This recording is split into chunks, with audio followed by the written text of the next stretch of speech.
How to make two columns in Google Slides. Hey guys, in today's video, I'm going to show you how to make two columns in Google Slides.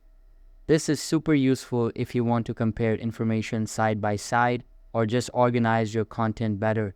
Let's get started. First, open Google Drive and log into your account. From there, either create a new Google Slides presentation or open an existing one. Now, on the slide you want to use, go to the top menu and click on Slide Apply Layout.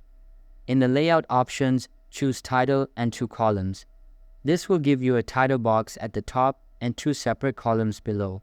Next, just click inside the left column to add your text, images, or any content you need. Then do the same for the right column. Google Slides will automatically keep everything neatly aligned, so your presentation looks clean and professional. If you want to adjust the size of the columns, simply click and drag the border between them until you get the spacing you like.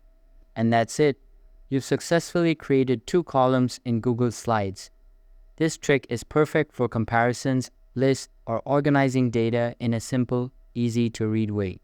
That's all for the video.